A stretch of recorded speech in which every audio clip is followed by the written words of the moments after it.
how's everybody doing? It's Paul from Magpie 24/7, out and about up at the crack of bird shit, to be honest.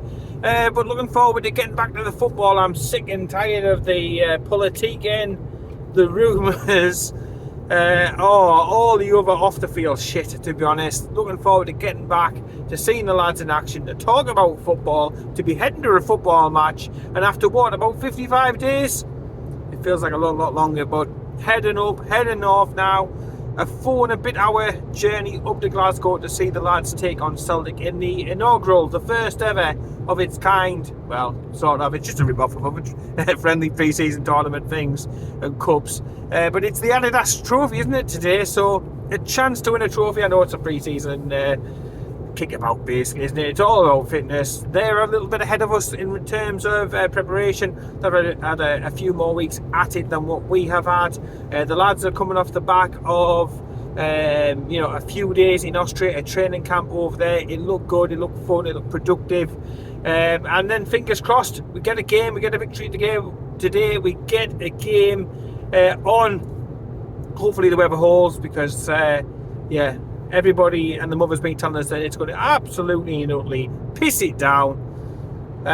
So fingers crossed that holds off. There's nothing worse than driving in the pissy rain, potentially a thunderstorm, and certainly watching football. It's not the best, is it, when it's absolutely pissing down, you're soaking wet. So let's hope for a nice day. The weather holds off, we get the victory, we get no injuries. That's the other main thing as well. Get some minutes into the legs for all the players, and maybe I think we might see a few youngsters today. I wouldn't be surprised. Obviously Sean Longstaff, he's gone now, hasn't he? He's gone. So yeah, it opens the door possibly for one or two to come up. We're obviously short in numbers in attack. We might bring one or two youngsters in the middle of the park in defence as well. You just don't know, do you? You don't know. So let's see what the team sheet brings. Let's see what today brings. Let's get the miles done. Let's head up north, and let's hope that the traffic gods are very, very kind as well today. That would be absolutely fucking lovely. Right, just as I head past a sign that says the north, I'll leave it there, and I'll speak to you when we're a little bit closer up to Celtic.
How the hell you doing? It's Paul from Magpie 24/7. On my way back home after it finished Celtic 4, Newcastle United 0. One of the worst away performances in results, to be honest, that I've seen in a long time. 8-hour plus round journey to be able to take that in. 10,000 Geordies. Geordies here, Geordies there, Geordies everywhere at Celtic Park. A few empty seats, fair to be said, in the home stands, but they won't mind too much. It's been a nice run out for them. A comfortable victory for them. We gifted them some goals, it's fair to be said, but they were worthy winners. I'm taking nothing away from them, but as for Newcastle United, it was definitely a bad day at the office. Where to start? The penalty kick, the first one, so we give them a spot kick in a friendly game, which is always a bit of a head scratcher. They go 1-0 ahead. I'm expecting some sort of response by Newcastle United, but it never materialised throughout the entire 90. We had one decent shot in the first half that was tipped around the post well by the Celtic goalkeeper. And in the second half, right at the end, we had another opportunity, and that was about it. I don't like, I know it's pre-season, to put things into context, but I don't like, sort of highlighting individual players at this point. But Nick Pope, what the fuck was he thinking? He literally had some sort of rush of blood. I don't know what it is. He's a fantastic shot stopper, but they're trying to make him and develop him to push his game on. They want him to be a sweeper keeper, and they're basically asking him to do things that he's not capable of doing. Sweeper keeper and coming out, being like an additional centre back. It's just not in his DNA. It's not in his makeup.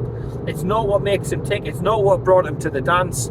And they just need to go back to goalkeeping and shot stopping, that sort of general thing. Because today, like I say, he had an absolute nightmare. And I wouldn't have been surprised if at half time Eddie Howe was on the blower to Burnley, just say, look, I'll pay you the £35 million. Just get James Trafford up, pronto. Second half would have been lovely.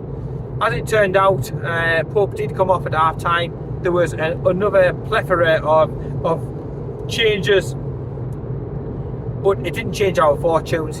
Change in personnel, but the direction of travel was just the same as in the first half. Newcastle United, second best. We weren't keeping the ball at all. We were doing one or two little things, little bright sparks here and there, a few nice little touches, but all the balls that we got out wide and we fired in and fizzed in weren't the best, apart from possibly the one towards the end. But nothing spectacular, nothing to write home about, no new tactics, nothing really learned in this, apart from the powers that be at Newcastle United. The person holding the purse strings might have learned the fact that the squad isn't as good as maybe what you think it is. It isn't as equipped to be able to deal with the challenges of rotation and lots of games coming up this season. So hopefully, the person with the purse strings has learned a little bit, and we will make a few signings in the next week or two, because it's absolutely and utterly needed. Today we were without quite a few, the likes of Hall, still obviously finding his way back from his injury. Joe Linton, not risked today. So again, just being a little bit cautious with him. Livermento's away on holiday. And the big one, the one that was causing the most scratched heads around the stadium, the most checking of mobile phones to see, what was being said on Twitter or whatever, was the admission of Alexander Isak. He didn't play the game today, and that meant that Asula had to take the striking duties. Literally, the last person standing on one knee got a run out. He was another striking option, but senior striking, attacking options were very, very thin on the ground.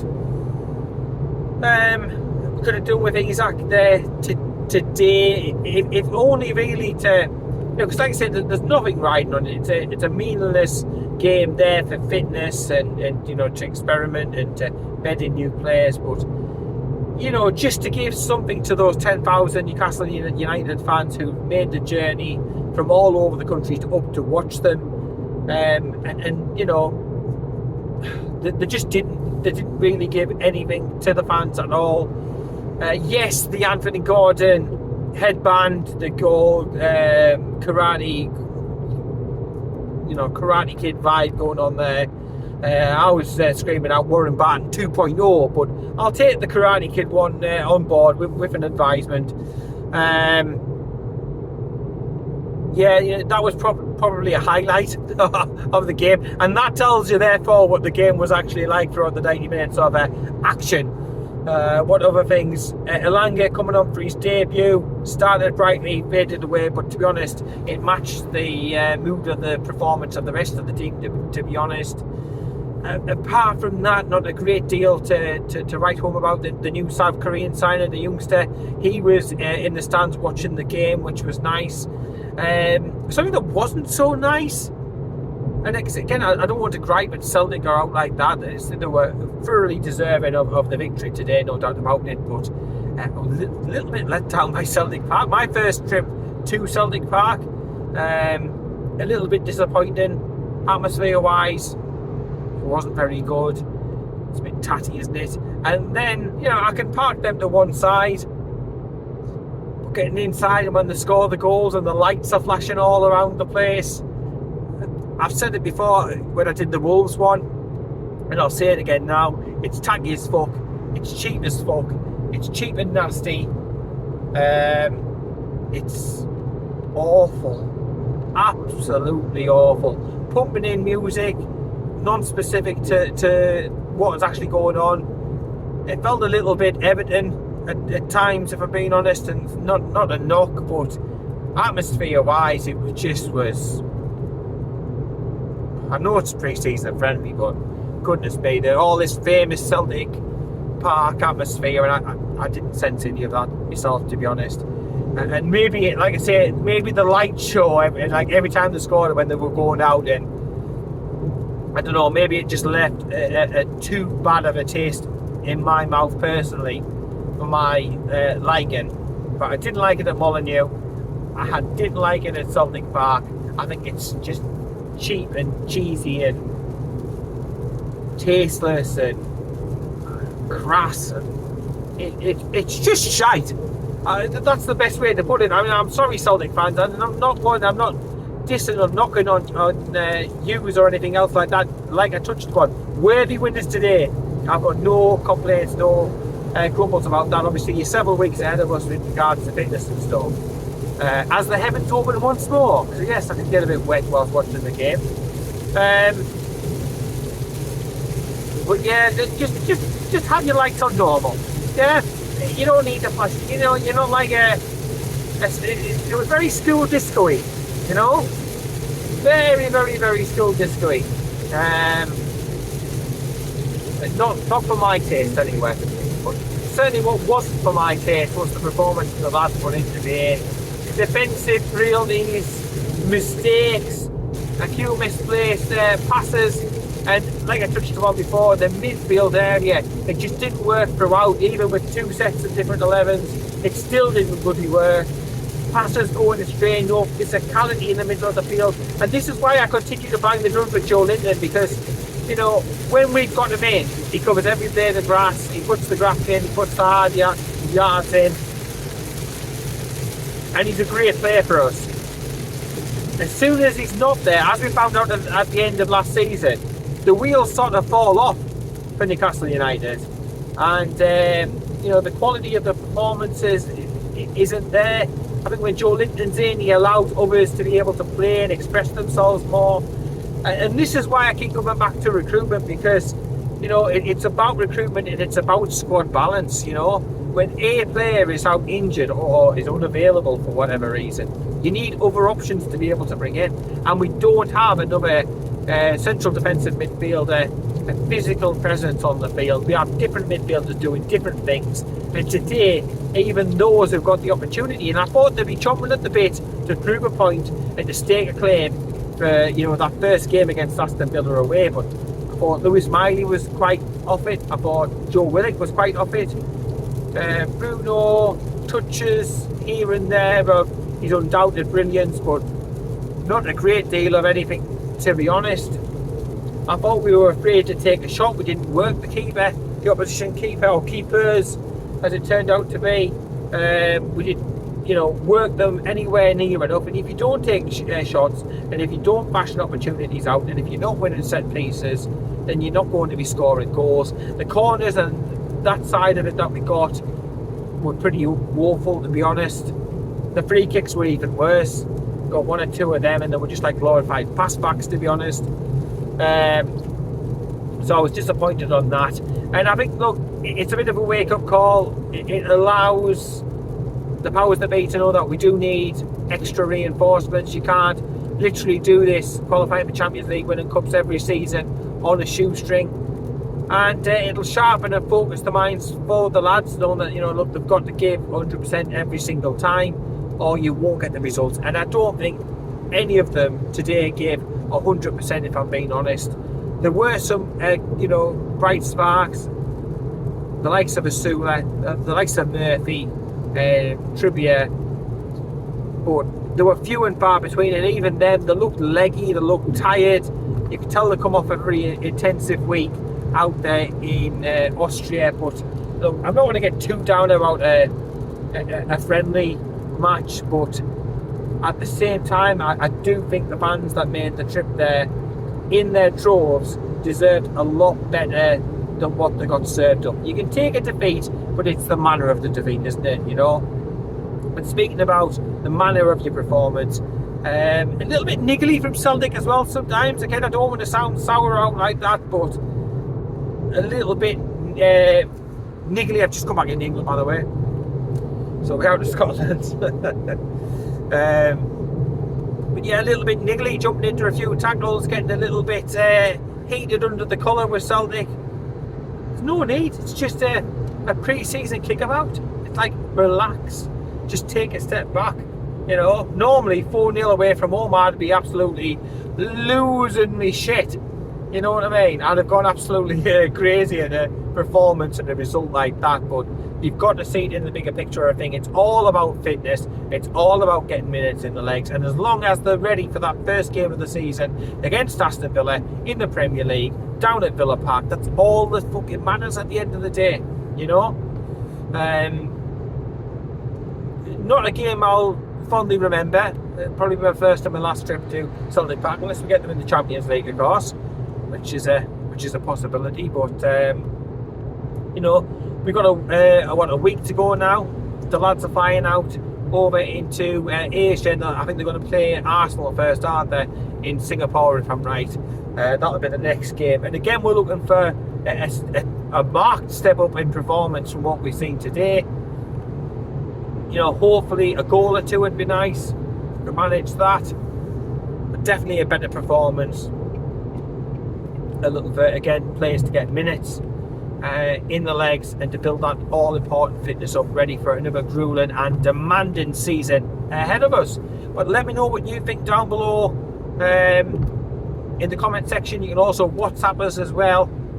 So if you've got something that you want to say that we can include in on the video, that is, of course, send us a voice note through on the number, which I'll put somewhere on the screen, somewhere in the description below, and so on.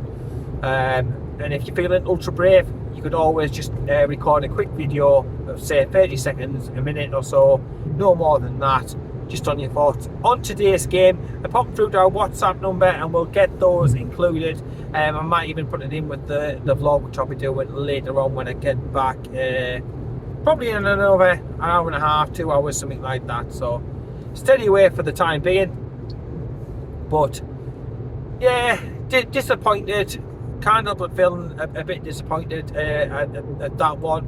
A bad day at the office, but look, it is a bit of a meaningless game at the end of the day. So yeah, it finished 4-0, no injuries as far as I'm concerned. But I'm just getting a little note out to say that Eddie Howe has been talking about Alexander Isak, and by the sounds of it, yeah, so again, with regards to protecting a player, I think that's what's happened in this instance. Didn't want to particularly push the player, given the fact that he had his injury at the end of last season. But obviously, we all saw him in Austria taking part with training, etc. But he has said, look, you know,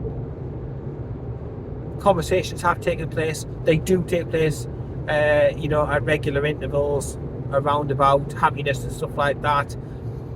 He can't give 100% guarantees that he's going to be staying at the club, but he says he can't give that with anybody.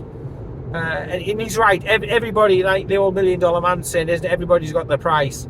And everybody, as Darren Eales himself said, I mean, the $1 million man and Darren Eales are two separate people, but you get my gist. Darren Eales said himself that every player has a price. It's just that some are much higher than others. And Eddie Howe has said that he expects him to be on the plane going to Singapore. He expects him to be here at the beginning of the season as well. He spoke of the fact that he's happy at Newcastle. He's happy with the coaches. He's happy with the staff, the other players, the fans, everything else. There's no issues, no problems. But obviously, he has had to have a bit of a discussion about him with all the speculation surrounding him recently. And Eddie said that he sent him up because he didn't think it was right to have him up in the stands watching on. It was better off being at home, away from the circus, you know, of speculation and stuff like that. So it does sound as if it was more around about protecting minutes, not wanting to push too soon, too quickly, you know, too much on him. And he's been sent home. Wasn't great for the 10,000 fans who would have loved to have seen him play, but you've got to look at the bigger picture, haven't you? You know, there's no point playing him today and then he gets injured for a month or two and he misses Premier League games. That would be an absolute fucking nightmare. So probably the better decision, the right decision, the correct decision to be able to do that, but it won't help dampen down the Liverpool supporters. They'll all have the fucking little wank socks out, won't they? They're all over Merseyside. So let them have the minute, but I still think when it comes to the beginning of the season that Isak, for this campaign at least, will be there, will be part of the squad, will be part of the team that you know, tackles the Champions League. So yeah, fingers crossed about that one. Hopefully we see him both the plane, and hopefully we see him involved in the next game against Arsenal, and then hopefully we see a better performance. Fingers crossed. And hey, even maybe a signing or two. That would be absolutely fucking lovely based upon what I've just seen today. But yeah, let me know what you think down below in the comments. We're also on our WhatsApp as well. And in the meantime, take care, keep it tuned, and I'll speak to you later.